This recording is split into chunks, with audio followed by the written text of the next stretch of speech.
My name is Lourdes Briones, and I'm 32. People think quiet means peace.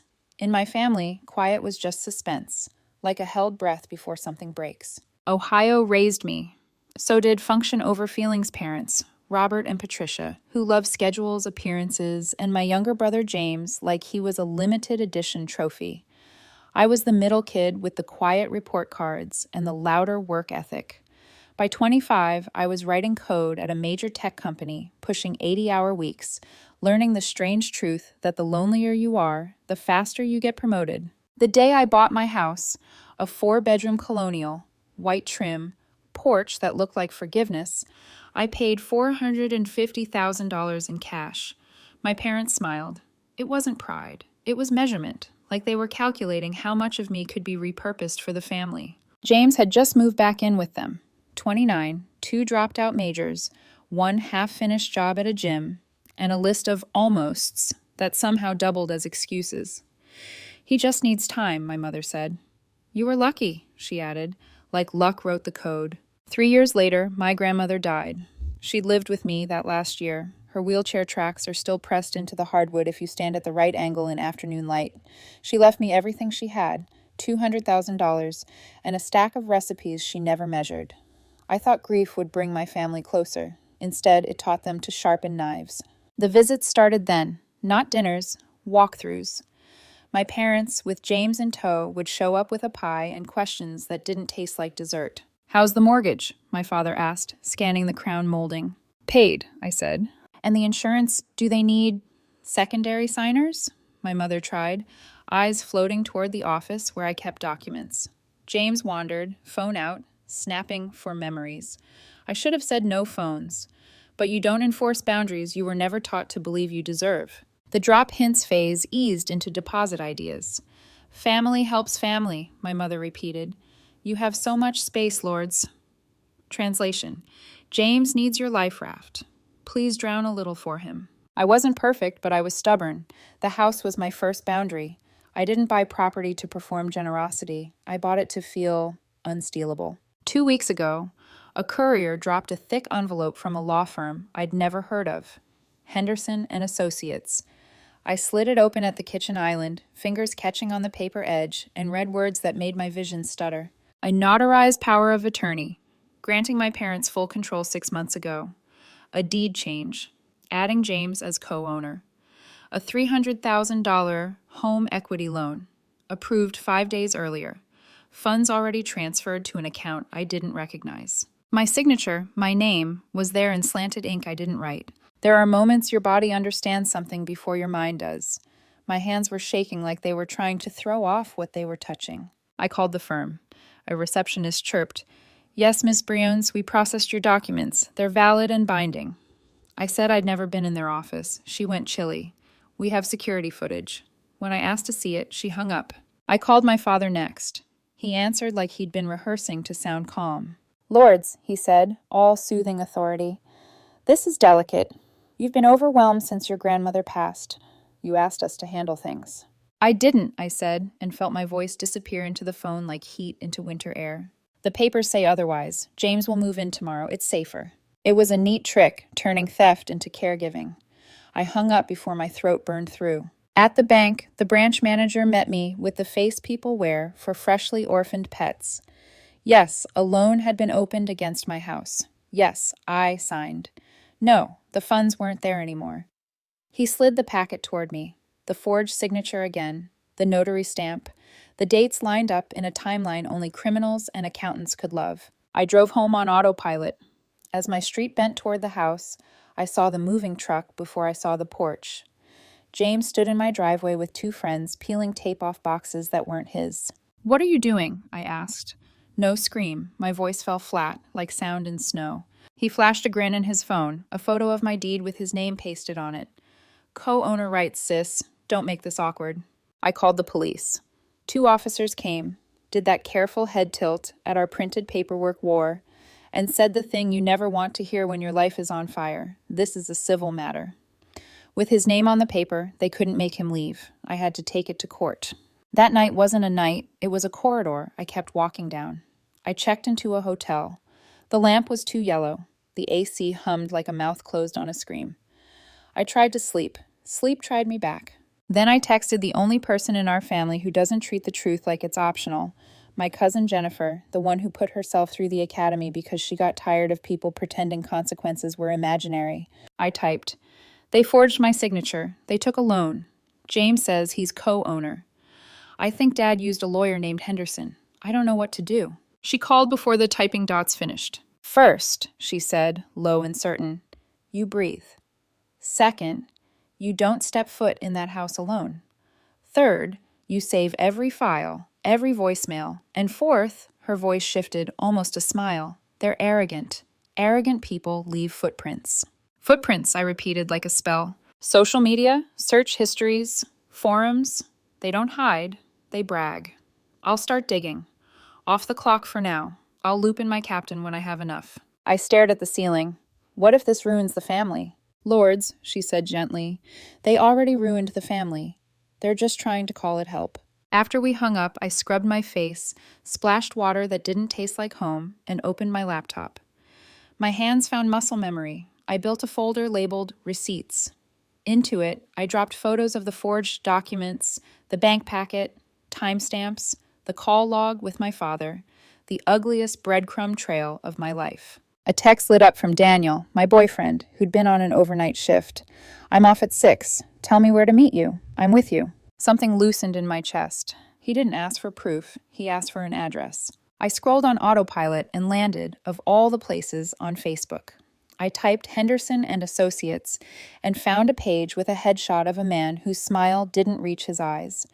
David Henderson, Esqualon, recently celebrated a thriving year at the firm. One of the photos in the collage pinpricked my skin. Henderson at a backyard barbecue. Standing between my father and mother by a grill I recognized. I zoomed. My parents had captioned it, "Summer Planning Dinner."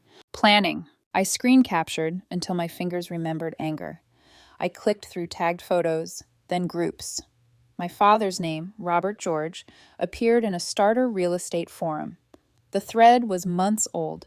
His question read, "If someone has power of attorney, can they sell a house without the owner there?" The replies were a chorus. "No, that's fraud," he argued in the comments. I copied everything into Receipts. Dated, labeled, backed up. The hotel room felt smaller now, but my fear did too. Fear hates light, and Jennifer was about to flood the place with it. My phone buzzed again.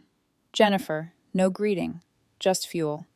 "Lords, I told you they're sloppy. I'm staring at Henderson at your parents' barbecue. Public post. I've got Dad's forum questions too.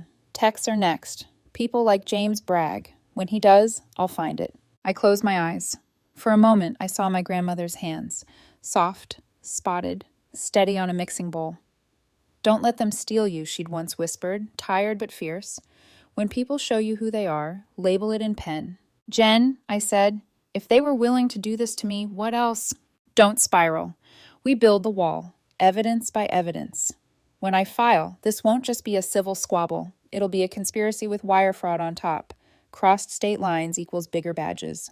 "How do you sound so sure?" "Because I've seen the same movie, different cousins." Silence sat with us for a beat. Then Jennifer exhaled, like she'd just opened another door. "Also, there's a screenshot you should see." "A screenshot?" She paused. "James texted a friend last week. By next month, I'll be living in Lords' house, and she can't do... You get the idea." Her voice hardened. "They think you're alone." The hotel AC clicked off. The room went very still. "I'm not," I said. "No," she agreed. "You're not. And Lords, don't go back there tomorrow. If James is in the house, it's safer if you don't hand them a scene they can spin. Let me move first." "Move how?" In the phone's reflection, my face looked like my mother's and nothing like hers at all. "By turning on the lights," Jennifer said, "and watching the roaches scatter." She hung up. I stared at the glowing folder on my desktop, Receipts, and the captured image of Henderson laughing beside my parents like he already owned the deed to my life. Somewhere between my ribs and my spine, a switch flipped from terror to anger, from victim to witness. If they wanted a paper trail, I'd give them a highway. Outside, a siren climbed and fell. Inside, my phone lit up with a new message from Jennifer. Just 3 words and a screenshot thumbnail. "Found something stupid." The next morning, sunlight felt suspicious. Too bright, too ordinary for how wrecked the world had become overnight. I sat in the hotel room chair, watching light crawl up the wall like a lie that refused to hide. My phone buzzed. Jennifer. She didn't waste time. Lords, I found your father's digital fingerprints everywhere. I'm bringing you screenshots, Facebook, email threads, and something even dumber. Dumber than forging federal documents? I asked. Oh, much dumber. She arrived within this hour, badge tucked into her jacket, laptop bag slung over her shoulder. The kind of determined energy that makes you both hopeful and afraid. She spread out files on the bed, Facebook posts, group screenshots, even a few threads from real estate investing for beginners. My father, Robert George, asking public questions about power of attorney loopholes and deed transfers. My mother, Patricia, commenting supportively on every post. They didn't even try to hide it, Jennifer said, tapping the screen. He literally argued with people telling him it was fraud. Replied, only if you get caught. I felt bile rise in my throat. That's his handwriting in words. Here's where it gets funnier, Jennifer said grimly. Their lawyer, David Henderson? His law firm didn't exist until 7 months ago, filed the same month your grandmother's estate closed. Before that, he'd been reprimanded twice by the bar for ethics violations. And here, she flipped the laptop, he's at your parents' barbecue. Public post. Summer planning dinner. You see how he tagged your mom? I stared at the photo again, the same one I'd seen last night. Now, under Jennifer's context, the word planning looked like a confession. What's that folder? I asked, pointing. She opened it. Text screenshots. Your brother's messages, found through one of his friends who's an informant in another case. James bragged about your grandmother's money and wrote, my parents have a plan. By next month, I'll be living in Lourdes's house, and she can't do anything about it. Time stamped a week before those forged papers. I pressed a hand against my forehead. He wasn't even subtle. Jennifer shook her head. Arrogance always leaves breadcrumbs. It's how I catch half my suspects. They think they're smarter than paper trails. A knock on the door startled both of us. I peered through the peephole. It was Daniel, holding 2 coffees, and that look he gets when he doesn't know if I've eaten. Morning, he said softly. You didn't answer last night. I got worried. Jennifer gave him a quick once-over, then a professional nod.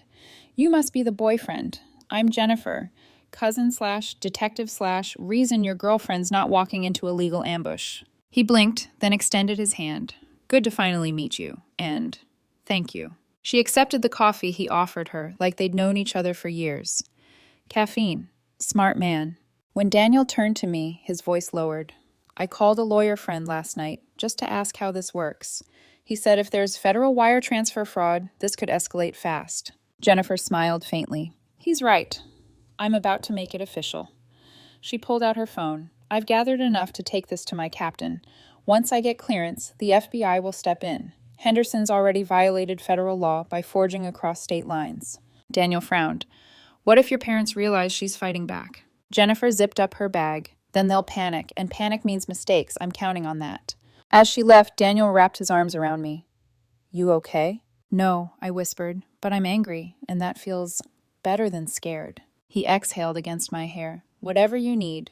Lawyer fees, locks changed, a place to stay. You have it. His steadiness broke something fragile in me. For a second, I remembered what safety used to feel like. When he left for work, I sat back down at the table, surrounded by Jennifer's evidence, and realized my family had written the script of their own downfall, publicly. That night, Jennifer texted, Official now. Captain authorized a joint investigation. Keep your phone on. If anything happens, call me first. I replied with a shaking thumbs-up emoji, because words were too small for relief. 3 days later, she called at dawn.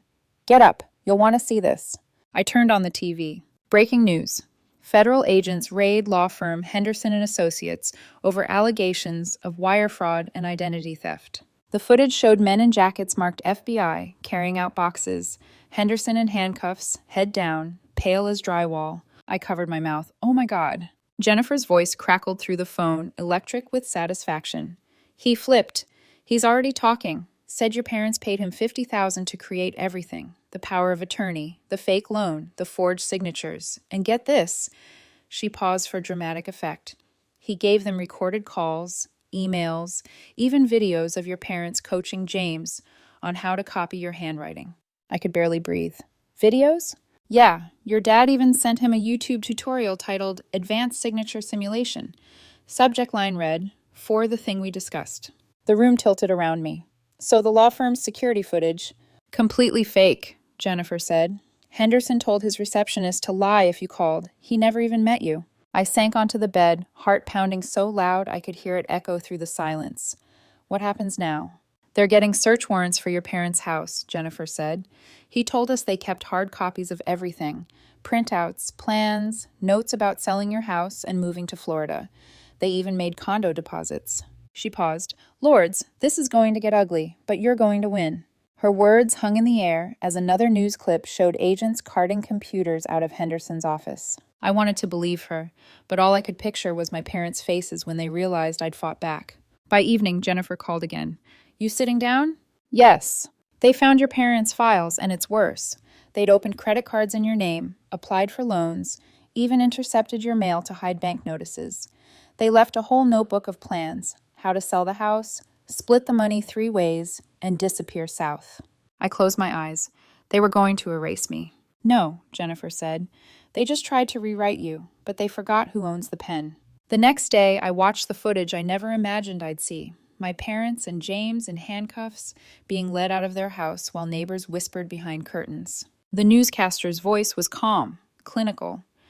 Authorities have uncovered an elaborate family fraud operation involving forged legal documents, identity theft, and a fraudulent property transfer worth over $700,000. James looked dazed. My mother sobbed dramatically. My father just stared forward, jaw clenched, angry, not ashamed. I pressed my phone tighter against my ear as Jennifer whispered, "They'll be booked tonight. Charges include wire fraud, identity theft, forgery, conspiracy, and false statements to a financial institution. The FBI is calling it a textbook case." Textbook. My family was a textbook. I laughed, a small broken sound that didn't know where else to go. Jennifer's tone softened. Come home, lords. They've been arrested. The house is yours again. Home? I repeated, staring at my reflection in the dark hotel window. I don't even know what that means anymore. She hesitated. Then we'll redefine it. When I pulled into the driveway later that night, the house was empty. Yellow tape fluttered on the gate. The porch light I'd forgotten to turn off still glowed like a quiet witness. Inside, the damage hit me like a memory turned physical. Holes in the drywall, ripped carpet, shattered frames. My grandmother's favorite chair overturned, its fabric slashed. But it was still my house. I sat on the floor amid the mess, hugging my knees, and whispered to the empty air, they didn't take it. They didn't win. My phone buzzed again. Jennifer, I'll stay with you tonight, she said. Order pizza. You're not sleeping here alone after this. I almost smiled. You really think I can eat? You'll eat, she said firmly, because tomorrow we start building the case. Tonight, you breathe. I looked around at the wreckage, the pieces of a life someone else tried to forge, and whispered, okay. Jennifer showed up with pizza, coffee, and a calm I borrowed to survive. She glanced around the chaos and muttered, You know, Grandma always said they'd try something like this. My throat tightened. She did? Thanksgiving 3 years ago, Jennifer said quietly.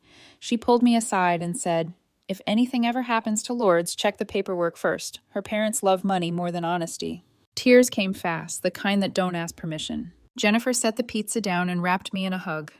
She knew who you were, she whispered. She made sure I did too. That night, the house smelled like cold pizza and dust, but for the first time in weeks, I didn't feel alone. Outside, reporters' lights flashed through the windows. Inside, we sat cross-legged on the floor, planning how to turn evidence into justice. When Jennifer's phone buzzed again, she glanced at it and smirked. Guess what the FBI found on Henderson's hard drive? What? She turned the screen toward me. A folder titled, Briona's Deal. When morning came, the world outside my window was gray and weightless. The kind of light that doesn't decide if it wants to be morning or judgment day. Jennifer was already gone. She'd left at dawn for the official raid at my parents' house. All she'd said before walking out the door was, Keep your phone on, Lords. You'll hear about it before lunch. I didn't think she meant literally. At 10:04 a.m. the news broke. Federal agents have executed a search warrant at the residence of Robert and Patricia George in connection with an ongoing fraud investigation. The words felt surreal, like the narrator of someone else's life. They showed my street on live TV, my parents' house, a convoy of black SUVs, agents in jackets marked FBI leading out boxes, laptops, even a printer that looked heartbreakingly familiar. Then came the footage I'll never forget. My mother in her bathrobe, crying dramatically into the cameras, and my father, stone-faced, pretending not to see the microphones. When the segment cut to the anchor, my phone rang. Jennifer's voice was a low current of adrenaline. They found everything. Henderson's cooperation gave us a full map. Your parents weren't just planning to steal the house. They were planning to erase your digital footprint completely. New IDs, fake tax records, condo deposits in Florida already paid. I blinked at the muted television. They were going to start over, without me. She sighed. They also opened at least 3 credit cards under your name and were intercepting your mail. We've got physical proof. Letters, statements, your address scratched out and redirected to theirs. It's all cataloged. I pressed my hand against my forehead. How do you even process that? They're my parents. Jennifer hesitated. You don't process it. You survive it. And when the dust settles, you rebuild. I stared at the TV again as agents wheeled out a file cabinet. On the top drawer, someone had taped a handwritten label, Property Plan. They didn't even bother to hide it. That afternoon, Jennifer showed up at my house with a small grin, the first real one I'd seen in weeks. The judge just signed the emergency order, she said, holding up a folder. All transfers reversed. The fraudulent loans voided. The house deed is back in your name alone. It took me a full minute to understand. So, James... Evicted. U.S. Marshals handled it this morning. A laugh tore out of me before I could stop it. Sharp, disbelieving, almost hysterical. They actually took him out? Jennifer nodded. He was mid-rant when they showed up, tried waving the forged deed at them. They didn't even look twice. My laughter broke into tears. The release felt like a dam giving way after months of pressure. Jennifer sat beside me on the couch, one of the few pieces of furniture that hadn't been destroyed. He punched holes in the walls, tore up carpet, broke a few things. But the house is structurally fine. Insurance will cover most of it. I looked around at the chaos. They tried so hard to hollow it out. And you still have it, she said simply. That's what burns them the most. We spent the rest of the evening going through photos of the damage, of documents, of my grandmother. At one point, Jennifer pulled a folded envelope from her jacket. This is from the evidence box, she said. You might want to see it. Inside was an email printout between my parents, dated 6 months ago. The subject line read, After she signs. Robert, once the funds hit, we can put the Florida deposit down. James gets the truck. You handle the utilities. She won't even realize what happened until we're gone. Patricia, I told you, she won't fight. She's too soft. And even if she does, no one will believe her over her own parents. I read it twice, the words cutting deeper each time. Too soft, I whispered. They built a whole crime around believing that. Jennifer touched my shoulder. They underestimated the wrong person. Later that night, Daniel came by with takeout and that quiet kind of care that doesn't need to announce itself.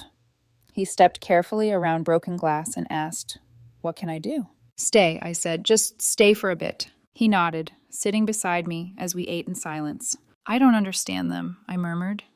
It wasn't just money. It's like they wanted to destroy me. Daniel put down his fork. It's envy, lords. They can't stand that you built something without their help. People like that don't want peace. They want ownership. His words landed like truth and hurt all at once. The next morning, Jennifer returned, exhaustion written across her face, but satisfaction in her tone. They're officially charged. Wire fraud, identity theft, conspiracy, forgery, mail fraud, false statements, the works. Bail? I asked. Denied for now. The evidence is too solid. I exhaled shakily. I should feel better than this. You will, she said softly. But first comes the hollow part. I nodded. She was right. The house was quiet again, but this time the silence didn't feel like waiting. It felt like aftermath. That evening, the first night I spent in the house alone, I lit a candle in the living room, the same spot where my grandmother used to sit in her wheelchair. I whispered into the air, It's over. But it wasn't, not completely.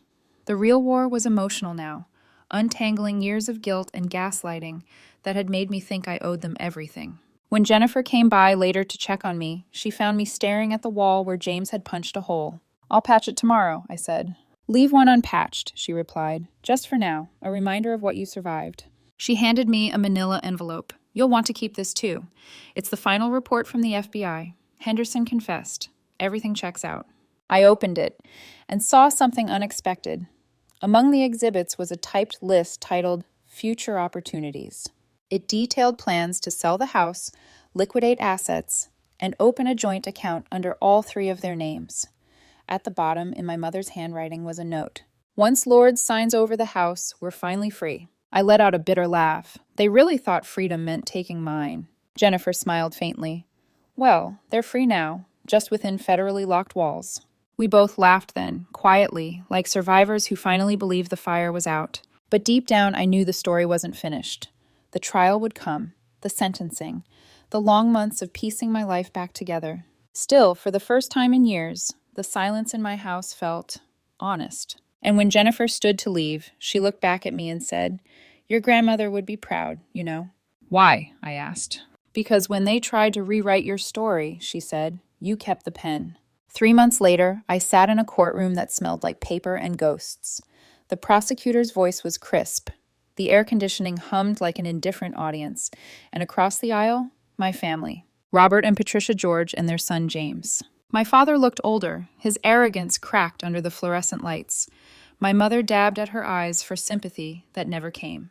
James stared at the table, hands cuffed, mouth tight with resentment. I thought I'd feel vindicated, but the only thing I felt was heavy, like grief wearing a badge. When the judge asked if they understood the charges, they all answered yes. When asked how they would plead, their lawyers answered for them.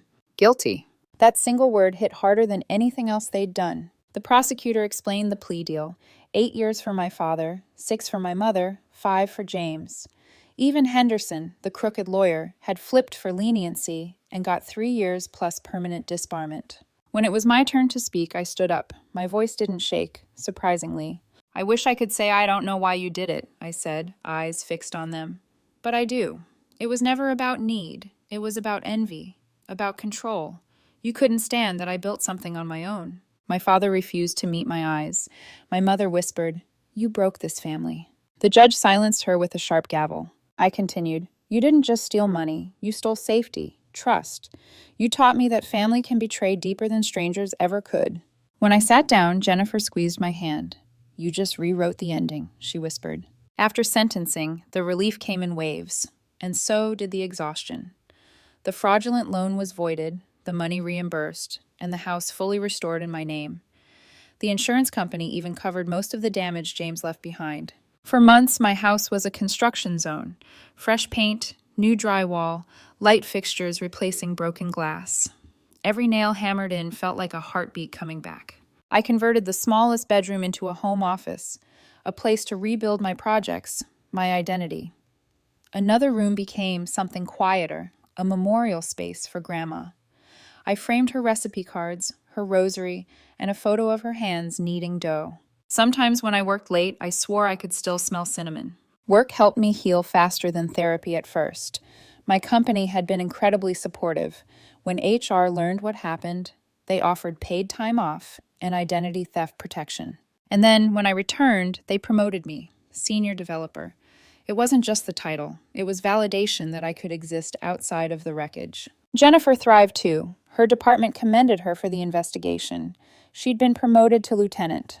I teased her about being my family's worst nightmare and her department's favorite success story. Our bond deepened. Every Sunday, she came over for dinner. We called it Family 2.0. Daniel was the constant through it all. Steady, patient, quietly protective. One night over takeout, I said, "You don't have to stay through all this mess." He smiled. "You realize you say that every time you start to heal, right? Maybe stop expecting people to leave when you deserve to be stayed for." It caught me off guard. The kindness of it, the way it reached into the place my family's betrayal had burned hollow. By spring, the worst was behind me. The restitution money came through. And one evening, while helping Jennifer organize evidence files for a training seminar, I had an idea. "What if I build something that helps people like us?" I asked. She looked up. "Like a case database?" "More like a warning system, an app that tracks suspicious financial activity for families, something my grandmother would have used." Jennifer's eyes widened. "You mean a guardian shield?" The name stuck. 3 months later, the prototype went live. A platform where users could connect their accounts, flag unauthorized access, and learn about financial abuse red flags. It wasn't just tech, it was protection, born from pain. Jennifer helped me design the safety protocols. Daniel helped test it. We launched with a small user base. By week 2, we had 10,000 downloads. My grandmother would have laughed. You turned trauma into software, mija, she'd have said. But healing wasn't a straight line. Extended families started crawling out of the woodwork with opinions. They've paid their price. They're still your parents. You should forgive. One aunt even mailed me a Bible verse written on a sticky note. I texted Jennifer a photo of it. She replied, "Tape it to your safe." So I did. Forgiveness was never the goal. Peace was. Therapy helped me understand that distinction. My therapist said, "You're not grieving who they are. You're grieving who you wanted them to be." That landed harder than I expected. Life started feeling normal again, or at least my new version of it. Daniel moved in quietly, no ceremony. He just never stopped staying. Every morning I found coffee ready and a note with bad doodles. He never tried to fix what happened. He just made room for it. One night, while folding laundry, he asked, "Do you ever think about them?" "Every day," I admitted. But not the same way. It used to be fear. Now it's distance. Like they're characters in a story that finally ended. He nodded, then pulled me close. "Then write your next chapter." 3 weeks later, a plain envelope arrived in the mail from a law firm I didn't recognize. Inside was a single sheet of paper. Notification of delayed trust activation. Estate of Maria Briones. My grandmother. Again. I stared at the letter until the words blurred. Jennifer read over my shoulder. "Looks like she left you one more surprise." That night, I placed the envelope on the kitchen counter, unopened for hours. The idea of another twist, another document changing my life, it terrified me. Finally, I took a deep breath and tore it open. Inside was a check for $100,000 and a handwritten note from my grandmother, dated 5 years ago. "My dearest lords, if you're reading this, you've survived without me. I hope you've learned that love isn't proven by sacrifice, and peace isn't bought by silence. This is my final gift, not for what you've lost, but for what you've found, yourself. Build something beautiful, my girl. You deserve it." I pressed the paper to my heart and cried until the ink blurred. The last line felt like a benediction and an invitation. Tomorrow I'd call Jennifer. Tomorrow I'd tell Daniel. But tonight I whispered to the empty house that once betrayed me, "I'm finally free." 6 months later, my life no longer felt like a story of survival. It felt like the sequel. The kind that starts after the credits roll, when you realize freedom isn't just escape, it's rebuilding. The house, my house, had been fully restored. Fresh paint, new floors, security cameras with motion alerts linked straight to my phone. And right in the living room, beneath my grandmother's framed rosary, hung a sign Jennifer gifted me, the Briones home, proof that you can't forge what's real. Every Sunday, she still came for dinner. Sometimes Daniel cooked, sometimes she did. Sometimes we just ordered pizza and talked about her cases, laughing at how poetic justice can be when people finally get caught by their own arrogance. One night, over dinner, Jennifer looked around the candlelit room and said, "You know what's crazy? They thought stealing your house would give them freedom. But this house became yours the moment you fought back." I smiled. I think Grandma knew that. She always said, "Let them take what's replaceable so you can learn what's not." Jennifer tilted her glass toward me. "To Grandma Maria, the only Briones who ever saw it all coming." We clinked glasses. It wasn't champagne, it was cheap red wine, but it tasted like victory. The foundation came next. After Guardian Shield started gaining attention online, I used the trust money from Grandma's letter to create something permanent, the Maria Briones Foundation for Victims of Family Fraud. Our mission was simple, to help people who'd been financially betrayed by their own blood. Jennifer came on as a law enforcement consultant, and Daniel handled operations. Within the first 6 months, we'd already helped 12 families. One woman sobbed on the phone, saying, "You're the first person who didn't tell me I was crazy." I understood her better than anyone. Still, closure came with its shadows. Every few months, the Victim Services Office emailed updates on my parents and brother. Robert, medium security prison in Pennsylvania. Patricia, women's facility in West Virginia.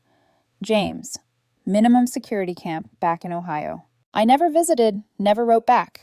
But 2 months ago, a letter came addressed in handwriting I'd known since childhood. James. It sat unopened for weeks. Finally, one quiet night, I opened it, not for forgiveness, but for curiosity. It started predictably.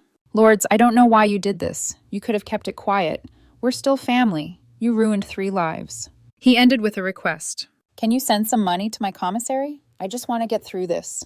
I folded the letter carefully and fed it to the fireplace. The flames licked the paper like hunger, and I watched until his name turned to ash. I didn't need revenge, just silence. Mom sent 3 letters. I didn't read those either. Dad sent none. Somehow that felt fitting.